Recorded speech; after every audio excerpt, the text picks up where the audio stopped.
Hi, everyone. Well, I'm Matt Titcomb from Peak InfoSec.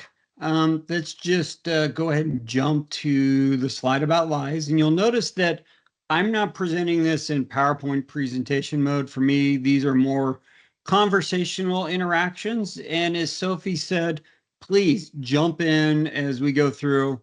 Now, I've been involved with 800, 171, and really technically even before DFAR 7012 came into existence, the original requirement was for 853 compliance. So, and that was originally with United Launch Alliance back in 2016. And then as 171 came out, we rolled them forward. Been involved in the ecosystem since really kind of 2019 when we first started hearing rumblings about this, and then 2020 when it was first announced.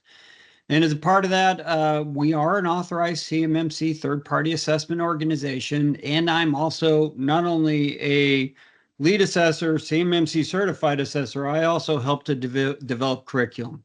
So if you've taken any courses online, etc., potentially you've seen some of the things I've done. So on that point, and I love Sophie referring me to honored because we're going to start off really high and it's going to quickly crash from there.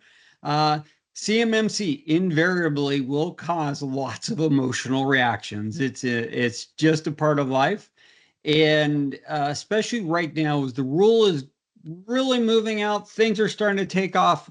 There is actually, for a lot of people within the global defense industrial base, kind of shocked that it's actually happening now. That's leading to then the follow-on actions of denial, anger, and bargaining, and still a lot of hope that it's going to get canceled. It's not going to get canceled. So hopefully we can move you guys quickly through this organizationally to acceptance and help you guys to move forward. But yeah, honored to reality by the time we're done here, probably more despised. Again, throw questions up in chat, and I'm more than willing to answer them. And if we need to, we'll just go ahead and press on. So please make this interactive. So let's just kind of jump right up to the different CMMC levels as they stand right now. So the reality is everything we're doing for CMMC, and yes, I will send a copy of the PDF version of this to Sophie so she can distribute this to everybody. Sorry, I should have said that up front. So level one. Level one is federal contract information. This is the most mushy, amorphous, yeah, that was yesterday's mushy term, was the best technical description. So at level one, you're required to implement 15 requirements. A lot of companies are doing, well, we're going to pull our CUI in an enclave.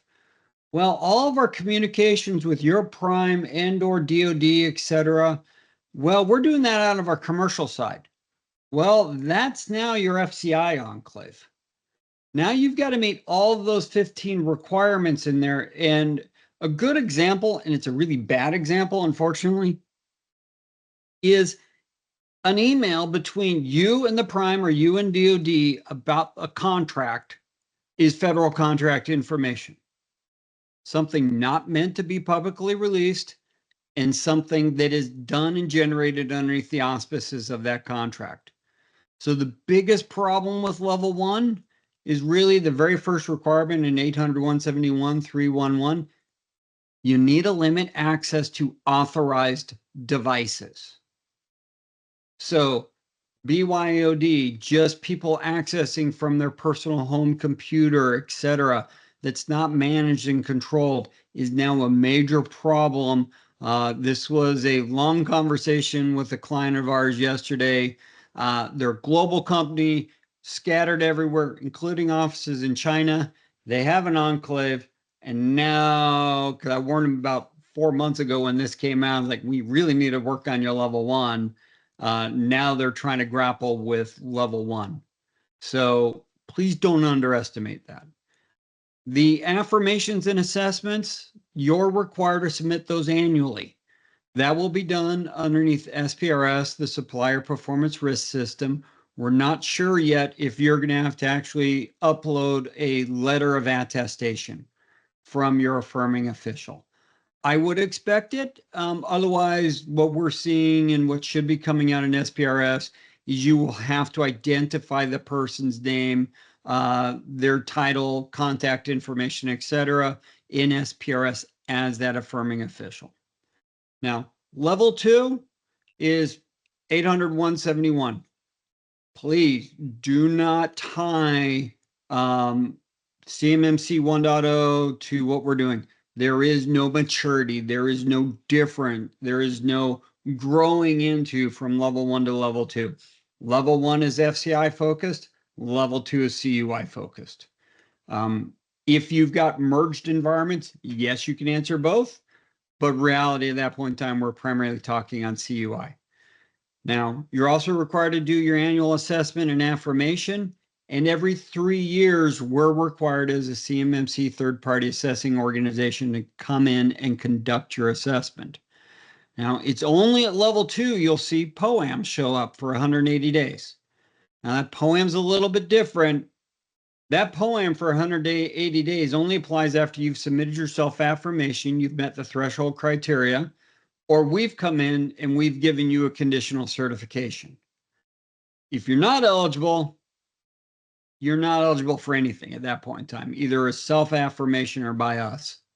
So level 3 now brings in 800-172, and DoD added an additional 24 requirements out of 172. Now, current 172 revision 1 has 39 requirements, and everything we're talking about is 800-171 revision 2, 800-172 revision 1. The new version, the Rev 3s for both, because they're actually applying common sense and logic and jumping everything to Rev 3. That's being held off by DoD until the whole ecosystem is ready to update 32 CFR Part 170 to reflect it. All the supporting stuff has got to move to Rev 3, 2 years. So don't jump too fast, too quick into Rev 3 is the bottom line on this one. Now, the ecosystem itself is definitely in full swing. We had the rule published on the 15th of October. Now, that basically applies to setting up the CMMC program, is what the 32 CFR Part 170 rule does. The other DFARS clauses, 7008, which is the pre-advertising clause for 7012, and then the related 19 and 20 clause for SPRS submission, they're in full effect. They don't change. There is the potential this spring, or even potentially, next month, we may see a draft revision for public comment of DFAR 7012. That is in work, because there is some deconflicting that needs to be done with the CMMC program now. So those are in full effect, no changes there. Now, the actual program is effective in December, 16 December, 28 days away, 4 weeks. So be ready for this, because what's happening now is all the pressures from your primes and everybody else are starting to go crazy land. Now, the official start for you all is going to be when DFAR 7021 is published. That is the contractual obligation. Right now, DoD has been pretty adamant, and it definitely seems within the realm of feasible, that the regulation will be published and effective potentially by March of this year. When it came out in draft, the comment period ended on October 15th, the same day as the regulation came out. And so it was kind of one of those, in reviewing it, there really wasn't a whole lot in there. There were some things that were a little bit confusing. They needed to clarify a little bit from, everybody outside the government. But on the whole, pretty straightforward. So we don't see much in the way of this being turned around or rejected and delayed. Based on that, and then also, and I'm thankful I'm over in the United States and I'm not close to you guys because you could throw things at me. I'm also a recovering government program manager married to a retired contracting officer for the Air Force. So when I'm looking at all the old regulations I used to look for acquisition clauses, whenever they were implemented, they never start mid-month unless it's something really weird and really critical. So we fully expect that the, kind of a scientific wag, we're at that point now of presuming DoD is able to do their timeline, we would expect DFAR 7021 to show up on the 31st of March. Now, that does mean potentially the day after your prime, DoD or anybody else can now start to add DFAR 7021 in your contracts. Now, what that will show up as is, again, the contracting officer or your prime will add in and say, hey, here's this clause. You need to self-affirm, self-attest that you are CMMC compliant at this level. And that could happen April 1st. And potentially anytime then, if you're a prime with DoD, anytime they modify the contract, because this is a zero cost contract mod. So the moment that shows up in your contract, outside of when you're down to prime supply chain, we're waiting to see the number of days. It's potentially 30 to 120 day window by which you will have to have your SPRS entry updated for the new CMMC affirmations. So that starts you down that 180-day path if you're not fully met at that point in time. So even though it's a year for phase one, you may not really have a year to actually play with this. So kind of recognize there's a potential tripping area in there. Phase two is theoretically when CMMC certifications start to show up in contracts. DoD did give themselves rights in phase one to add that clause. Actually makes sense. They gave them the right to add it and then potentially at option years. So if I'm about, as a program manager, and I'm about to award a major 5 to 10 year contract, especially for space systems this year, as well as we're really going into fiscal year 26 for when this is going to show up, I am by default going to add that. And I'm going to say, and required at option year 2 or 3, because then that pulls it into when phase 2 is showing up. So it's part of the proposal. You know it's coming. You can't argue it when it shows up, and you can't ask for a cost adjustment. So just be ready for that to also happen. Phase 3, everything level 3 starts to show up theoretically. Again, they can add level 3 in the year prior, and typically it'll be added as an option. And then phase 4, everything is full game. So that's when we expect all contracts, everything else to be happening for CMMC. Now, the reality is going to be these nice, pretty straight lines. This is DoD's projections on the number of organizations that are going to have to be CMMC certified. The reality is that you guys are probably already feeling, and that we're seeing in consequence of, is your primes are saying you need to be CMMC certified. When are you going to be CMMC certified? And they're also warning them, and I've had conversations with some of the primes where they're basically saying, if come this time next year, our go-to companies are not CMMC certified, and they also recognize there's a bottleneck on us C3POs, then at that point in time, well, not certified and or have a contract already and scheduled to be certified, they're going to start moving them down their go-to lists. And that's just going to create a downward pressure on everybody else in that supply chain. It's also a great opportunity to move yourself up a DoD contractor as a prime on their supply chain. So there's a lot of pressure. Now, the other thing that's going on in here, DoD's nice, cute little estimates they've got down below, the reality is they only see that prime and everybody who's on that teaming contract.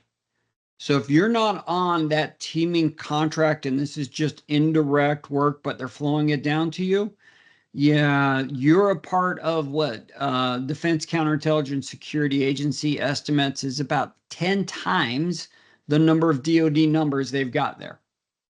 So that's why we're seeing such a huge wave early on right now. And then also in addition to this, external service providers, your IT companies, your security service providers like a VSOC type function, they're potentially now in scope. So they're being added in to this wave mix in here on top of the normal organization. So we're going to see a front load wave. And there's also struggles with us as C3POs of getting enough certified assessors. And there's no bounds on this one. I'm going to throw a marketing pitch. We can work with people in Denmark, Europe, et cetera, that are CMMC certified assessors and actually use you to do assessments. So please understand it is a fair game now underneath the 32 CFR rule that this is not a US only type structure.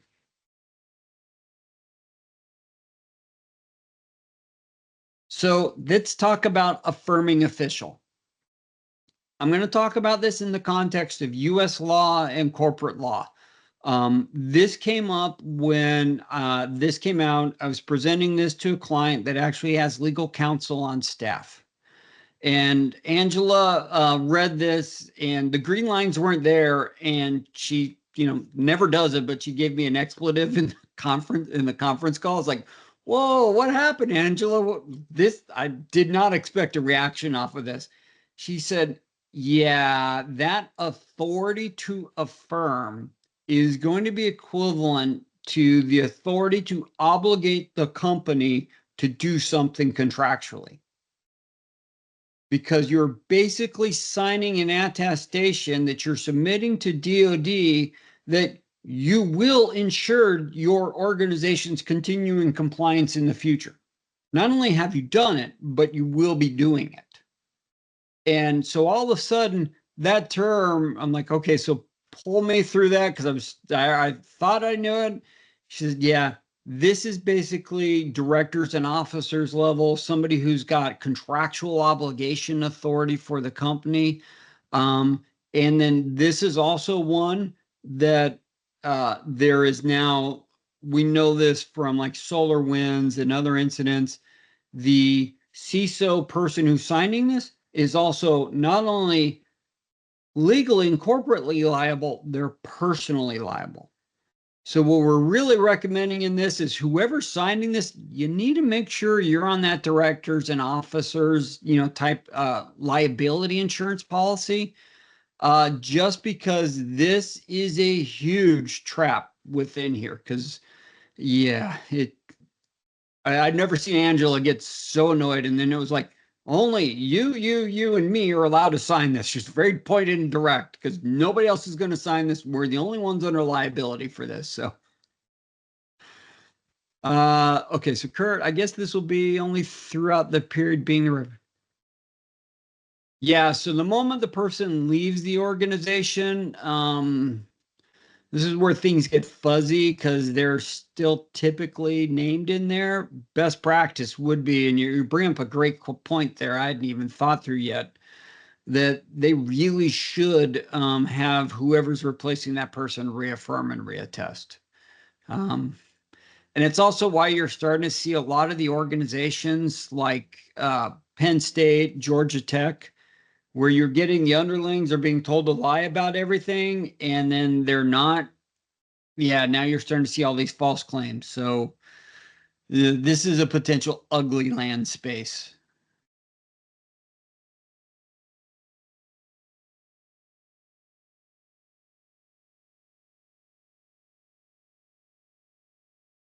Yeah, and that may be where the CISO is appointed, and we're just warning people as, I'm working with different people in the organization. I don't know. I'm just simply telling them, hey, based upon this liability read, I would be very careful about who's signing what. And before you would sign this affirmation or have your name submitted, that you would make sure you're covered.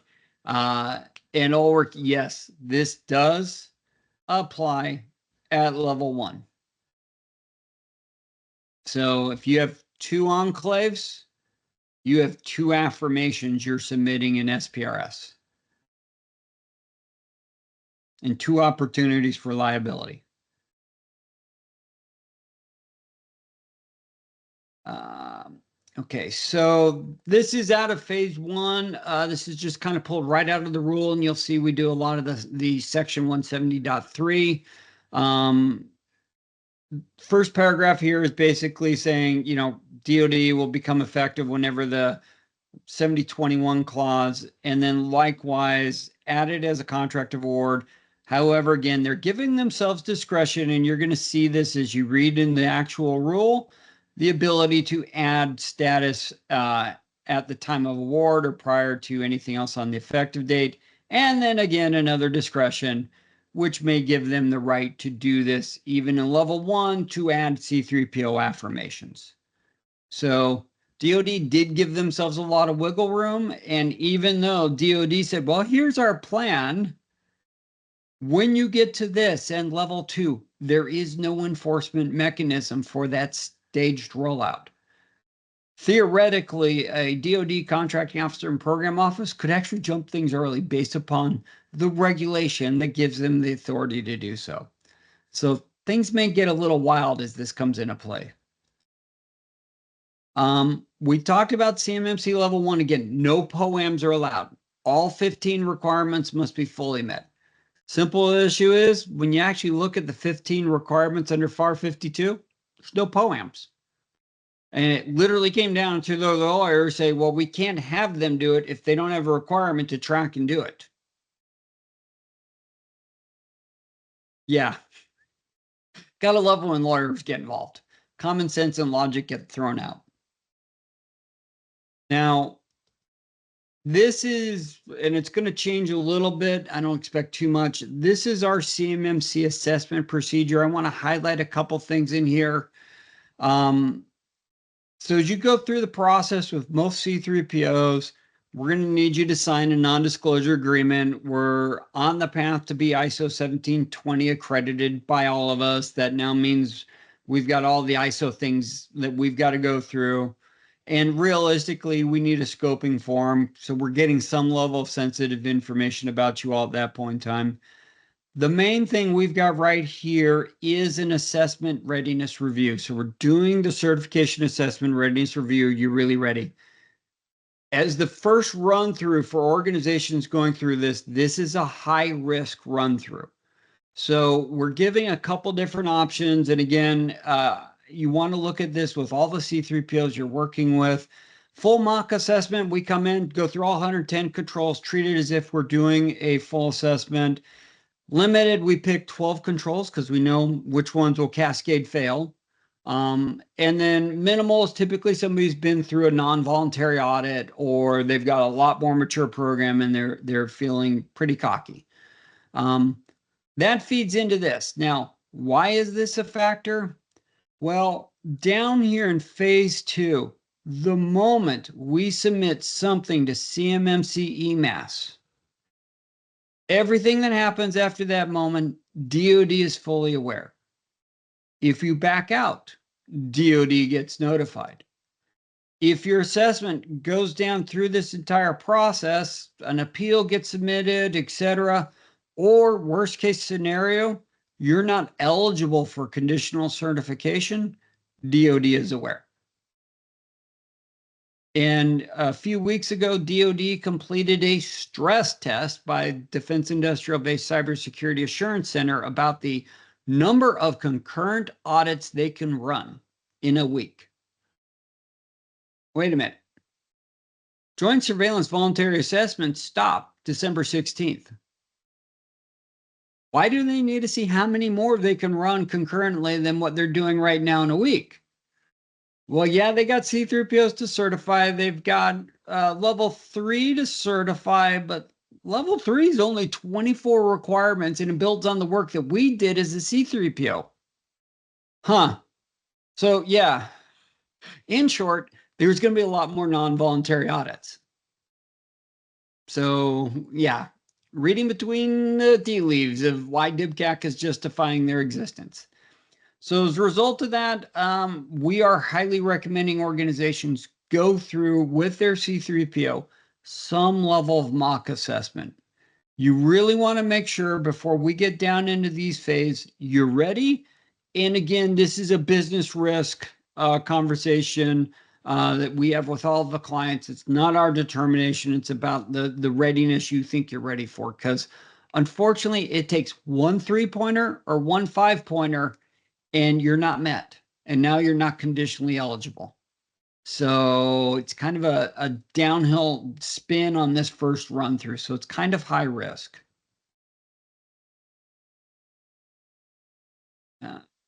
Covered this. You guys will see that in the slides. So here's kind of our rough level approach. When you kind of look at that process diagram, let's put it in context of time.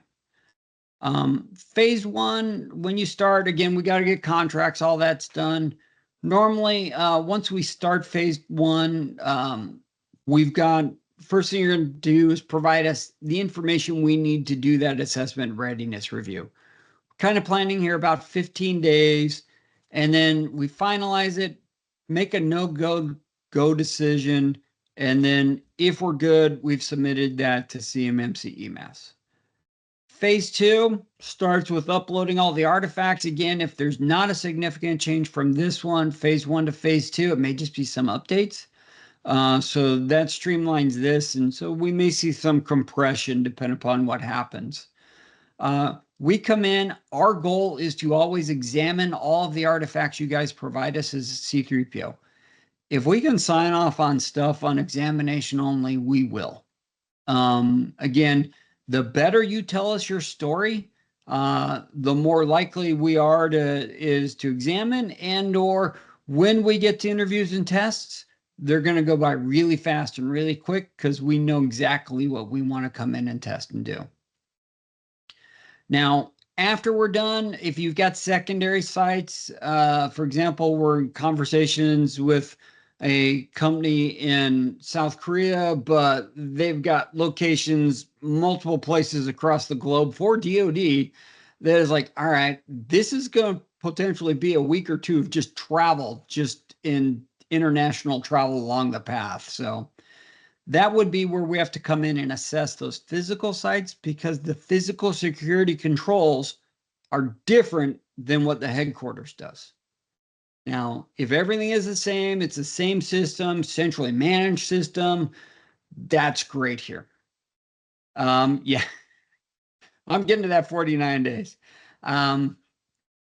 So we got the rule allows you 10 business days to submit additional evidence.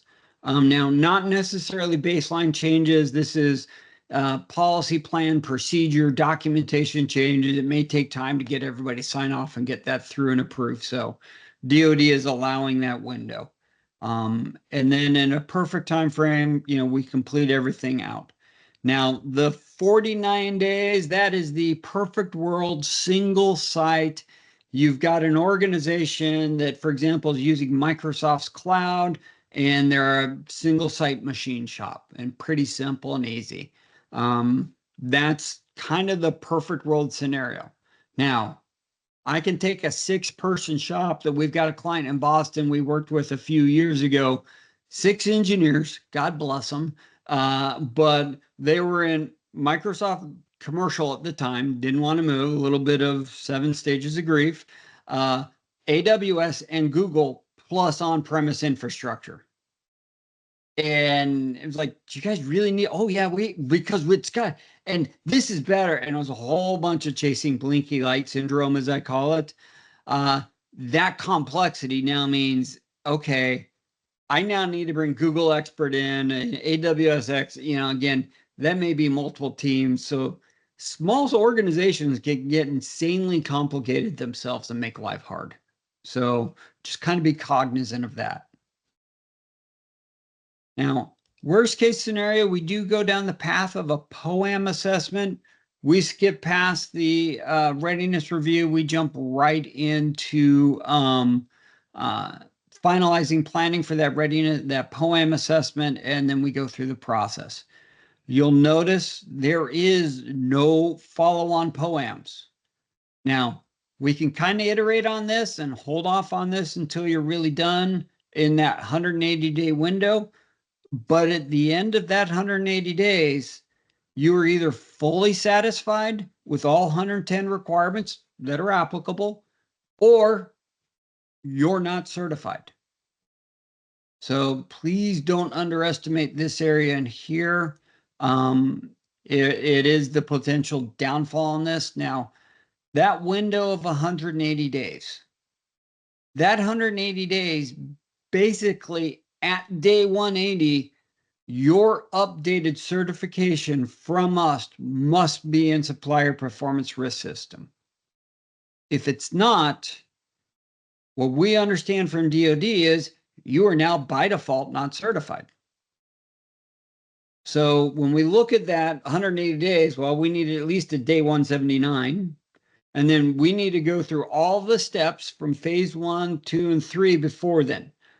We're really telling all of our clients that, hey, we get to this point, we need to start your POAM assessment no later than day 185, day 135. So reality, you've got 4 months from the day of our final outbrief to get everything taken care of. Should be too hard because you got all your 5s and 3s done. This is probably just a bunch of 1-pointers. But just to be aware that this is a kind of a major area in here. POAMs remain the same underneath CMMC as they did in the draft rule. You got to score 0.8 or higher, 110 divided by your SPRS score. Well, SPR score divided by 110. Really bad. I'm a math major and I couldn't even get that right. So that's a 0.8, or you need an SPRS score of 88 or higher. Great. However, no 5-pointers, no 3-pointers, and none of those 1-pointers. Any of those are not met outside of FIPS validated encryption. It's a not met, and you're not eligible for self-affirmation technically, and you're not eligible for conditional certification by us as a C3PO.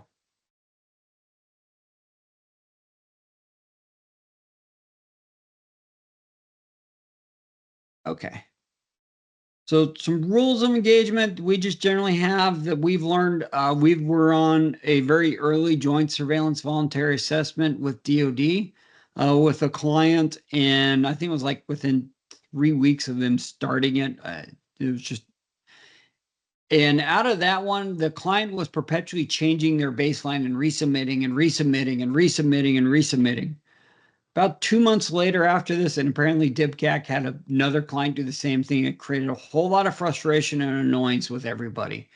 DoD came out with their rules of engagement for joint surveillance voluntary assessments, and we've adopted them based on our experience with them too, is that in that window, basically when you guys have provided us in phase 2 your evidentiary artifacts in here, we're not allowing technical baseline changes. Now, adding a user, for example, Chuck's coming on board and you need to hire him in movement. That's standard operating procedure. Go for it. Tweak, tailor, maintain your environment, patch, do all the normal stuff. We're talking going in, you didn't implement MFA on a component. Well, we're now going to go in and fix MFA on that component. You can do it. We're not going to consider it. And a lot of C3POs are doing the same thing because we've only got limited time to do your assessment because we've got other clients stacking up behind this. And it kind of creates a perpetual work that we can never get anybody through if we go down that path.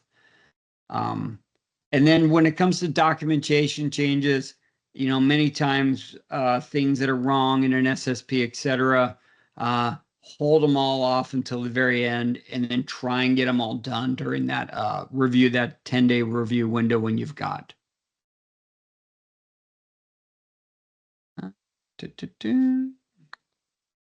Let's talk the other fun-filled topic quickly. I do want to hit this one for scoping. Ulrich, you have a question? Let me just turn on the mic. Yeah, Matt, if you have been through the certification process, you get a nice certificate, which is quite nice, I think. Then you can you can live up to the contracts and everything. But how would you go along? If there's a 3-year period, right, until you have the next certification audit. what would you do in the meantime? Let's say, in ISO 27001, you normally have something, like periodical audits every year. Well, What's your point on this? You're required to do periodic audits every year. Okay. And now you're now asking the business risk question for your chief or director, your directors and officers level. Hey, and this has come up with clients, and they're asking us to do this, is to come in and actually, as a C3PO, do their annual security review, make sure there's no major baseline changes, everything is still looking as functioning.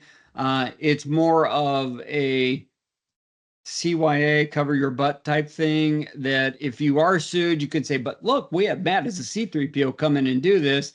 This is now a misinterpretation and misunderstanding because our scope hasn't changed. Yeah.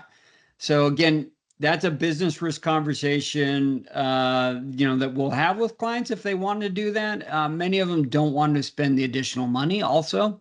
So again, risk versus reward and threat.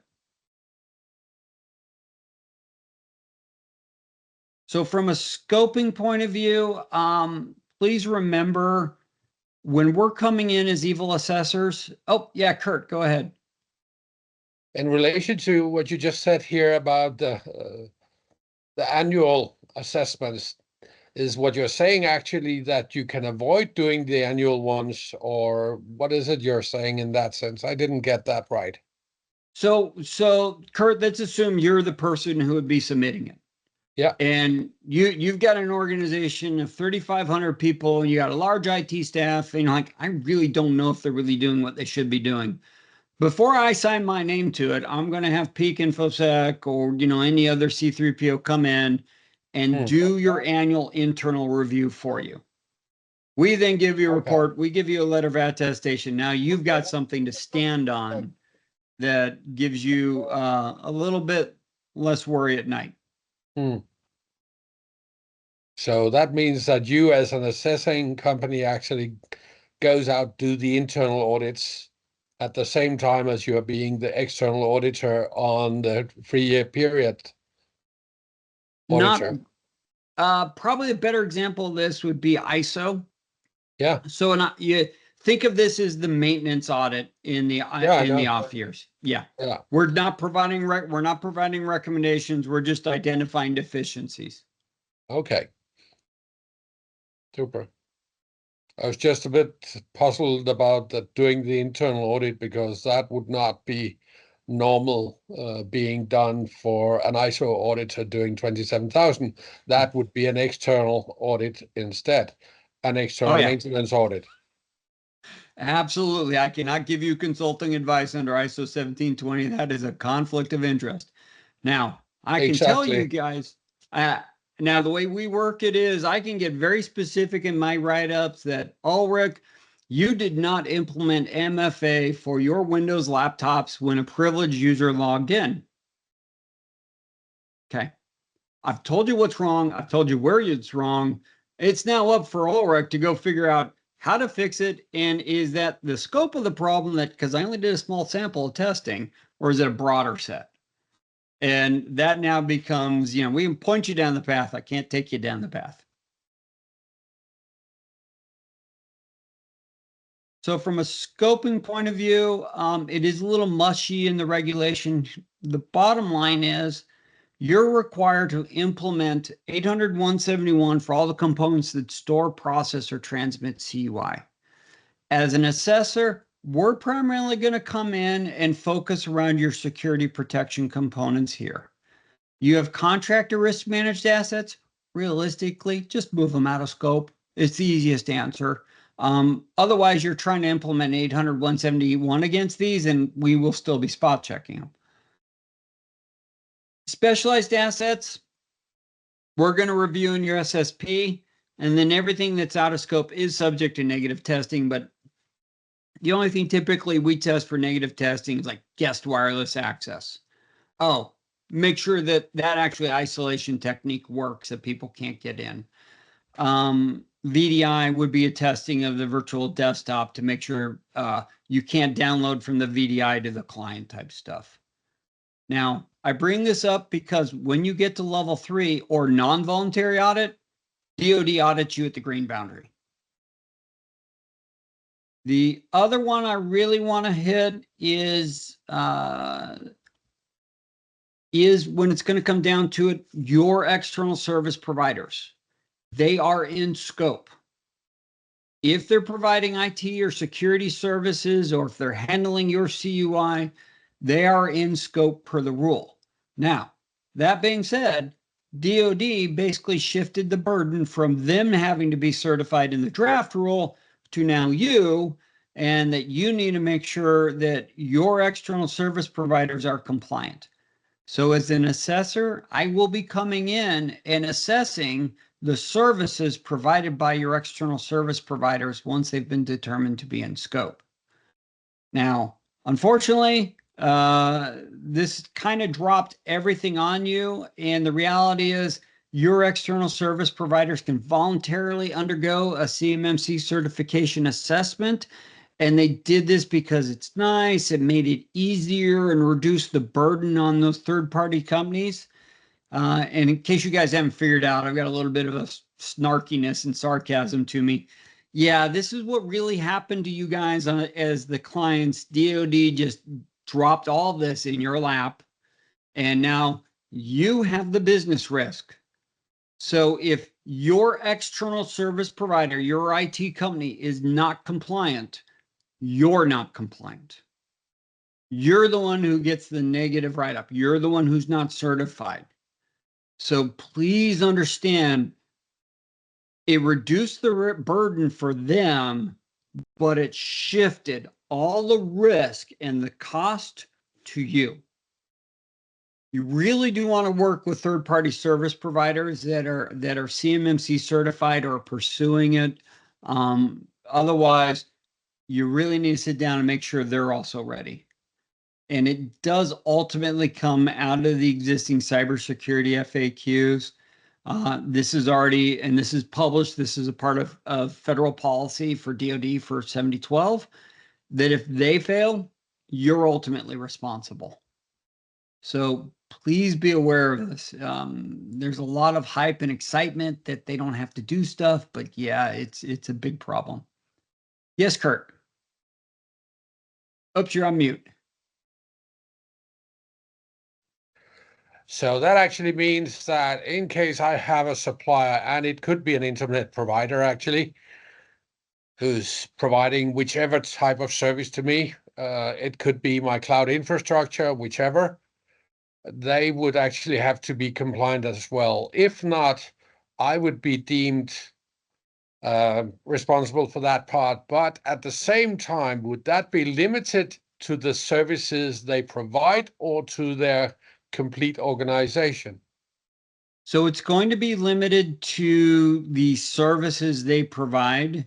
So if they're providing you SOC as a service, you're not necessarily, if you're using a cloud service provider like Splunk, Sumo Logic, etc., they would fall underneath this category.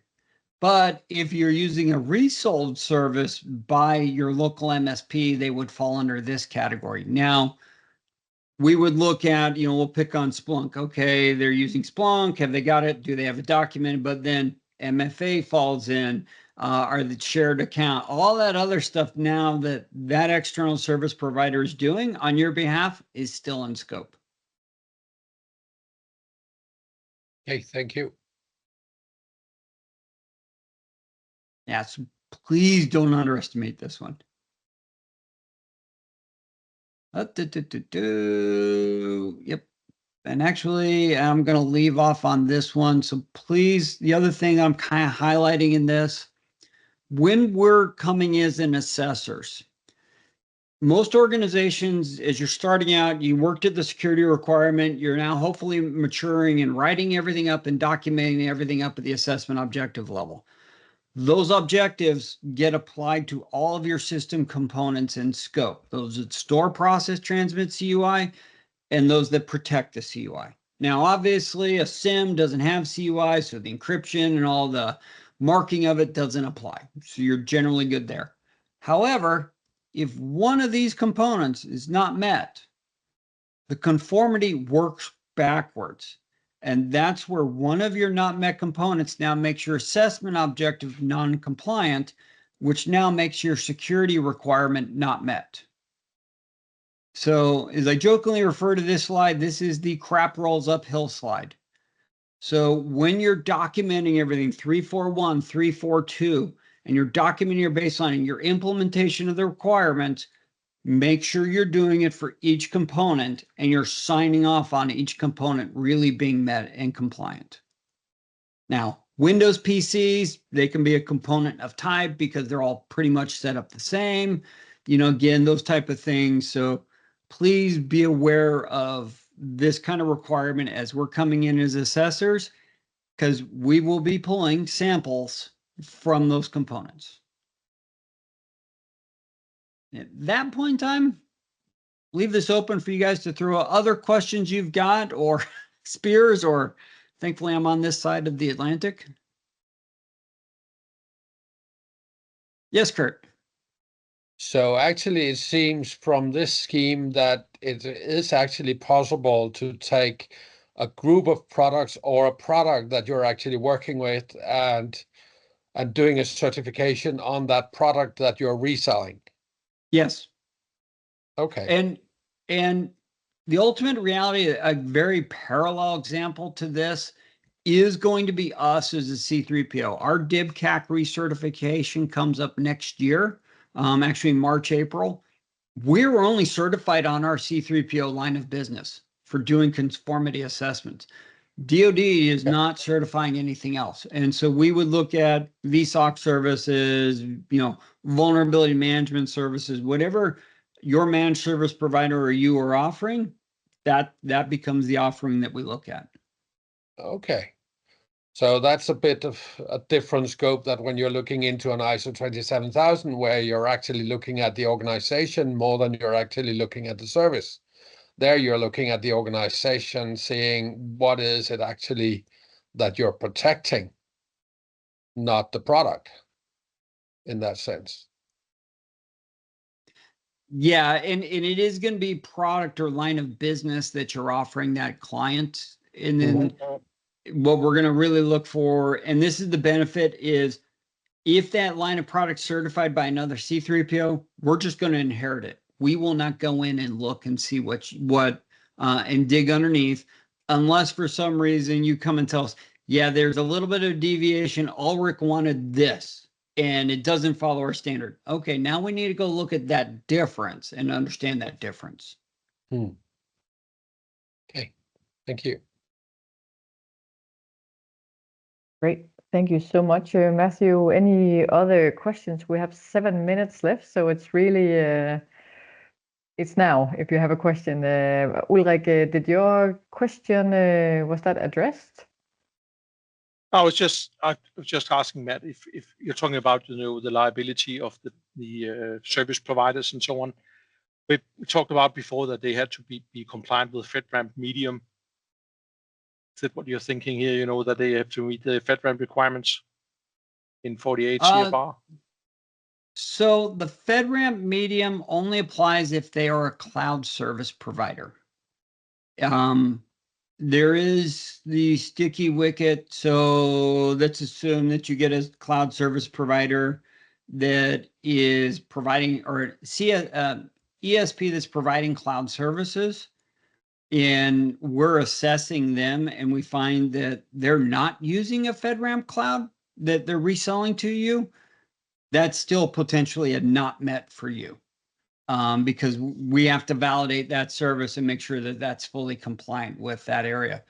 Now, generally, we're going to look at these in the context of just, whatever capability they're providing, rack as a service, et cetera. The FedRAMP requirements primarily apply to the cloud service provider side.